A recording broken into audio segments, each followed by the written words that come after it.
Hi, what's up YouTube? It's been a minute. I'm coming to you live from November 8th, which means I am not quite 6 months post-op, 5.5. My 6 months will be November 19th, minus 11 days. Over 5.5 months post-op. To review, by post-op, I mean post-ACL reconstruction surgery on my left side, my second ACL reconstruction surgery, one on each side, using hamstring graft for both skiing related injuries, both skiing driven recoveries, and here we are. So in this video, I'm just gonna talk about it and give you a little update on what I've been up to and what I have coming up. And at the end, I will answer questions that I got on Instagram to cover anything I may have missed.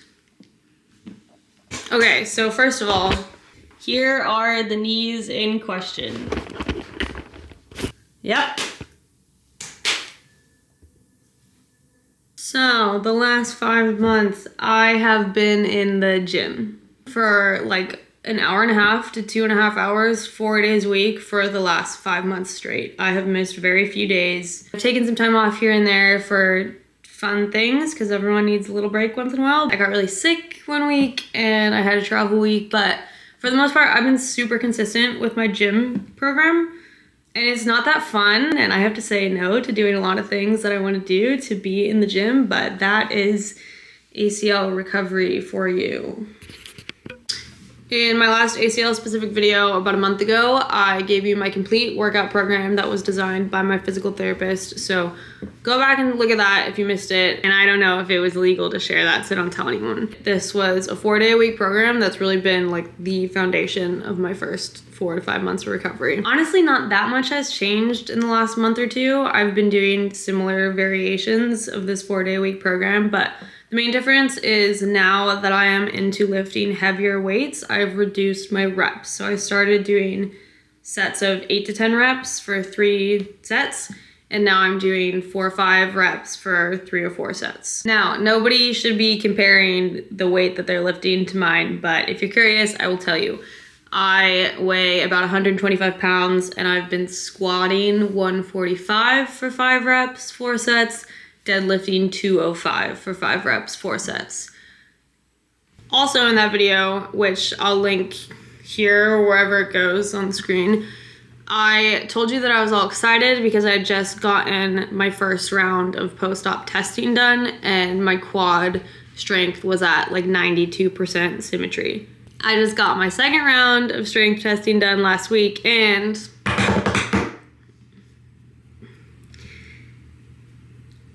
it was kind of disappointing news.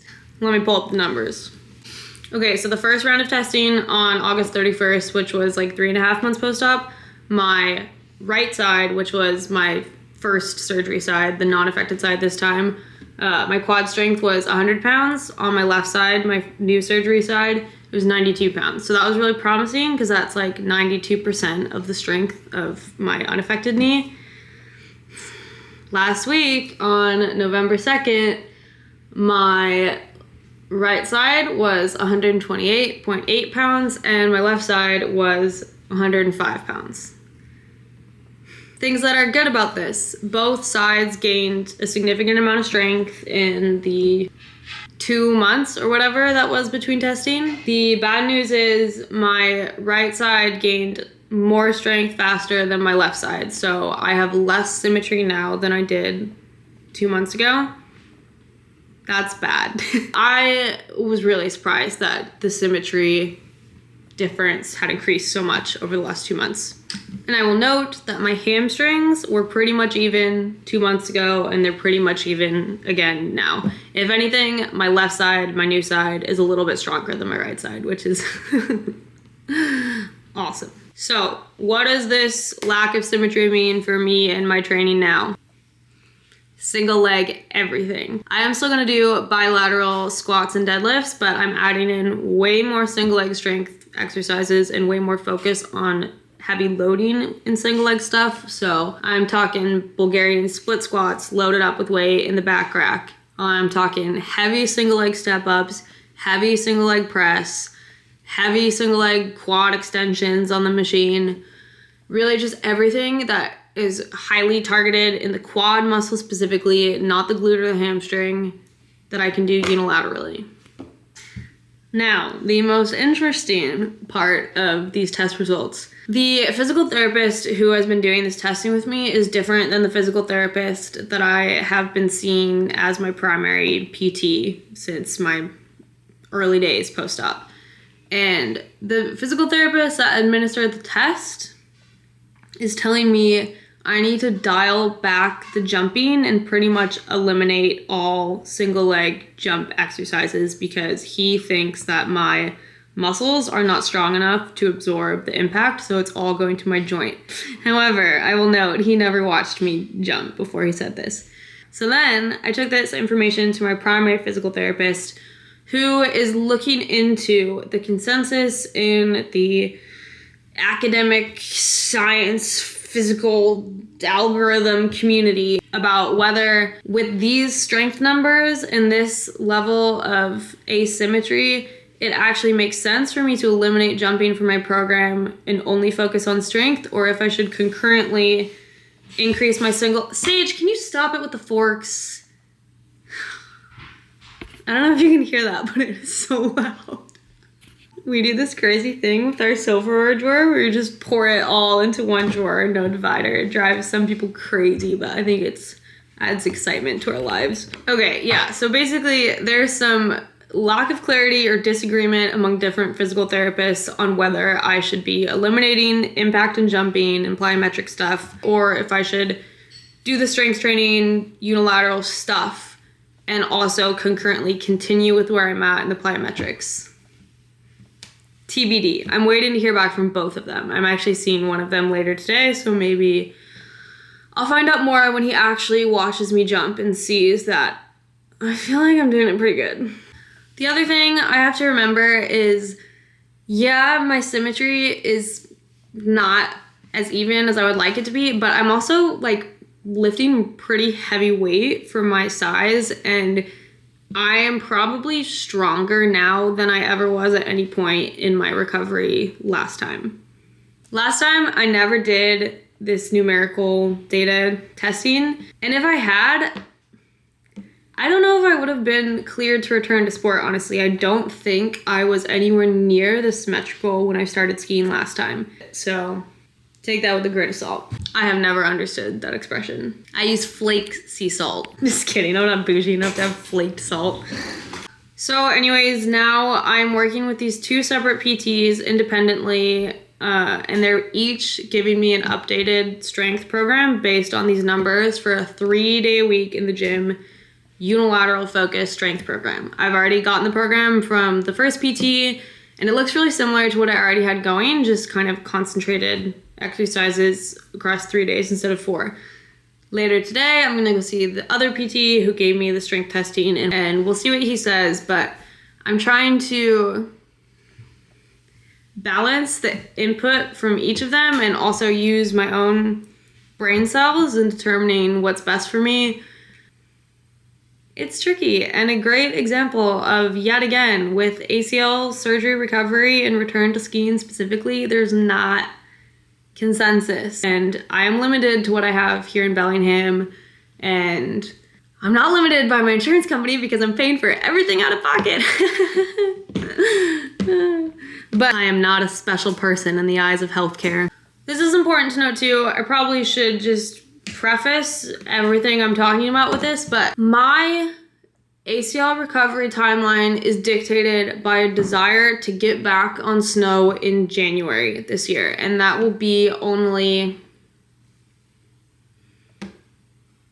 7.5 months post-op, so that's a really aggressive timeline. I have heard of a lot of people saying they got back on snow 6 months after surgery, and that includes like professional athletes and people who, you know, operate similarly to how I do, and I literally cannot imagine how I could have put more work into my recovery up until this point. So I have no regrets about lack of preparation or anything up until this point, but I am like, how can anyone be ready to get back on skis 6 months post-op? Like, how can anyone be truly ready for that with numbers testing and plyometrics and everything. I don't know. It seems like a crazy timeline to me. And I keep looking back on this time in my recovery last year where I was in a similar position, prepping to get back on snow in the beginning of the season. And I've been like frustrated by lack of progress compared to that recovery in terms of plyometrics specifically. Like I was doing so many complicated plyometric jumping movements before I started on skis last year, and I had a lot of time to ramp that up. But I'm just operating on a completely different timeline this time, because last year at this time I was 10, 11 months post-op, and now I am 5. So I'm pretty much trying to do the same amount of recovery in like, not really half the time, but I don't know, maybe 2/3 the amount of time I took last time. But I feel like I started so much stronger this time. Like I started lifting heavy right out of the gate, and that's really been the biggest difference for me. I am already lifting heavier than I ever did last year. So, okay, I don't know. I hope that was helpful. All I can do is share my very specific personal situation. I've been listening to rap music in the gym now. All right, let's hear about some of these Instagram questions. Easy one. Which gym shoes are you wearing in your gym video? As you may know, I made a big deal about buying lifting shoes for the first time in my life because I go to this like super bro weightlifter gym and everyone's wearing lifting shoes and I just wanted to fit in. But I do not feel like they add any value for me compared to the very old 510 original like pre-Adidas acquisition bike shoes that I've been lifting in for the last couple years. That said, here they are. These are the Adidas Drop Set 2 trainers. They were super fucking expensive and I do kind of regret buying them, but they do look like something that you would wear if you go to training grounds in Bellingham. So ski season prep. Yeah, so that's like I said, using my strength testing data to inform how my next month or two until I try to get back on skis will look. And like I said, that's just super heavy on the unilateral, which means single leg stuff, focusing on that quad and the hamstring, which is already pretty good. So really focusing on that quad. And I'll be honest with you, last year I got back on skis and I started jumping off of stuff and I had a hard time staying forward in my landings. Like I would just kind of collapse and like my knees would bend a lot and I was always like, wow, that's so crazy that I didn't just totally ruin my new knee like that, haha. But it's because I was not strong enough. I was not strong enough to go back to skiing the way I did last year, just in terms of jumping off stuff and having really harsh landings and trying to have enough quad strength to stay upright and in the front of my boots landing stuff. And that has been really motivational for me to get stronger than I ever thought I needed to be this time. So that's a good reminder for me right now, saying that out loud actually, is I've been like, why do I need to be any stronger than this? Like lifting 145 pounds as a 125 person seems pretty freaking good to me. But it's like, skiing is so much force on impact on landing when you're jumping off stuff. Like I literally cannot be strong enough ever. So more weight, baby. How does your knee handle impact and chunder on the bike? First of all, I have really been trying to minimize this. I am mostly riding really smooth, easy trails, and when I'm not, I'm walking a lot. Like anytime I have any hesitation whatsoever, I just walk. Now, I am only 5.5 months post-op, and if you remember last time, I said my biggest mistake in ACL recovery was returning to riding mountain bikes before 6 months. So that's definitely in the back of my mind, even though I'm like, I feel great.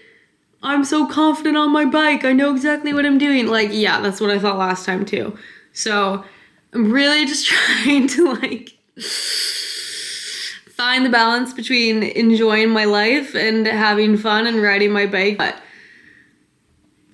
not getting carried away this time. And that's why I'm not taking photos and videos.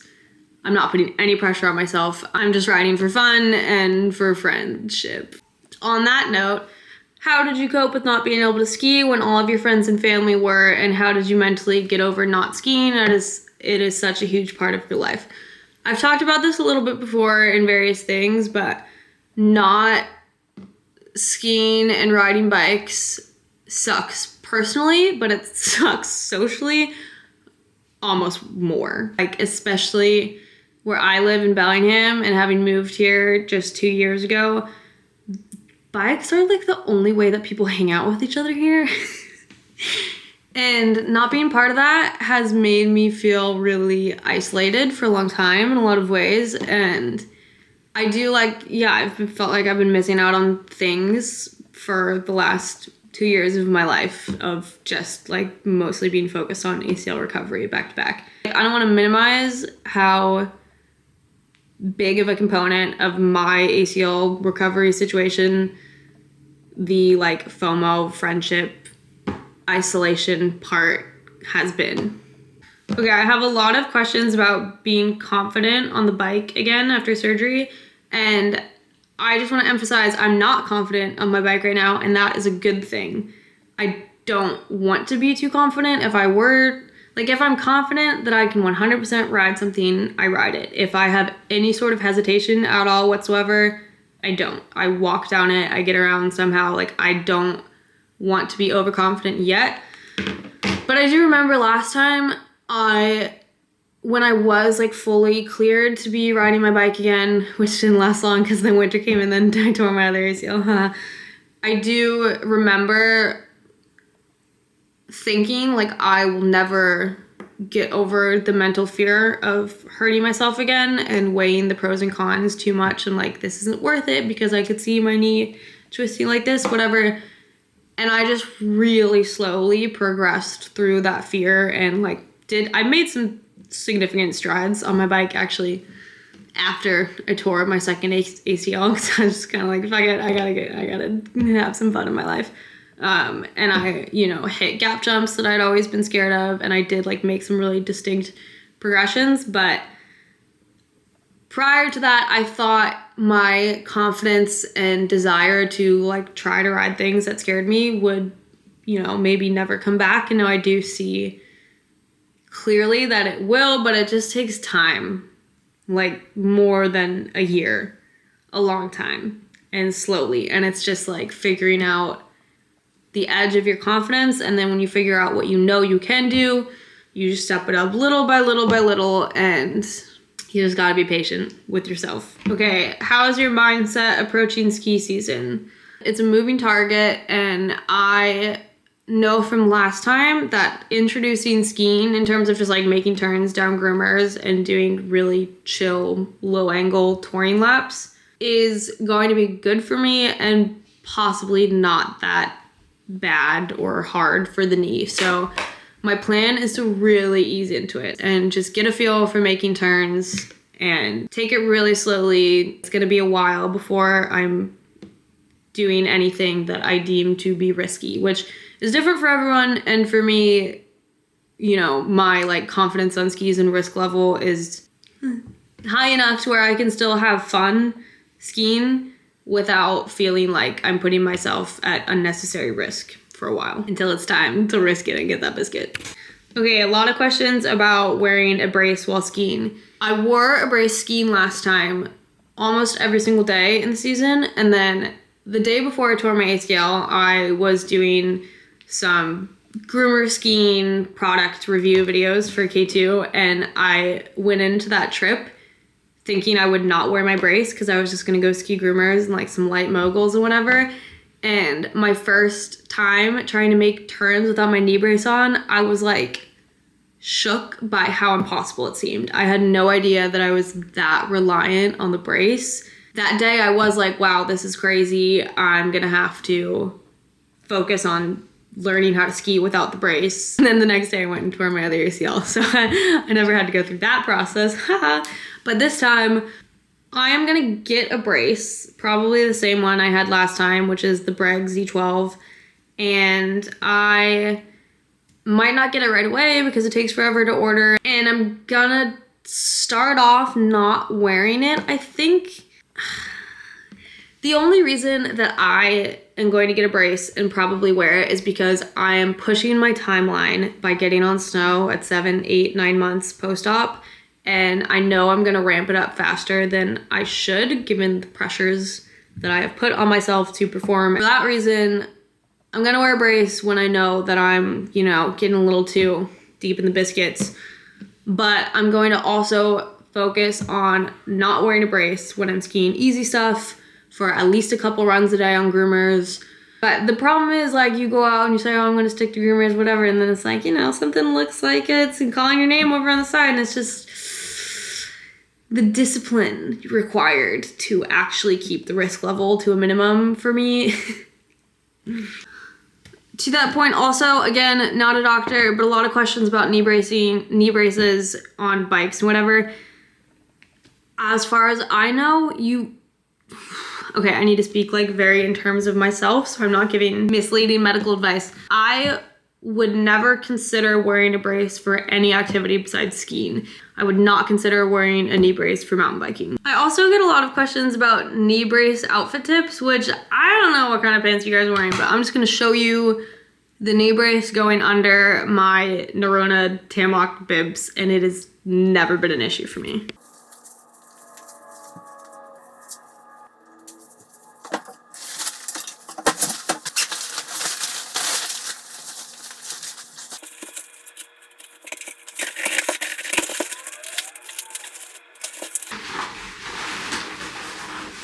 Okay, knee brace side, non-knee brace side. Can't see much of a difference. You know what, now that I've made it this far.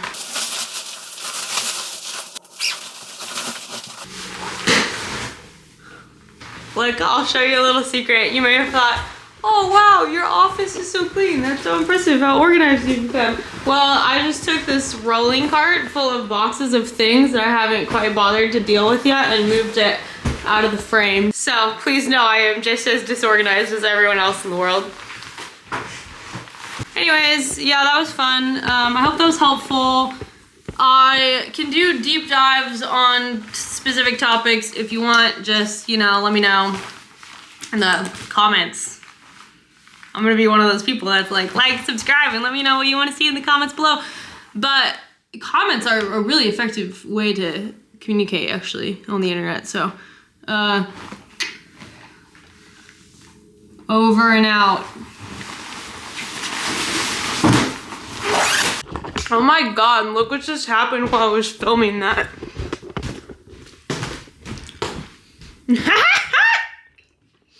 Okay, see you next time.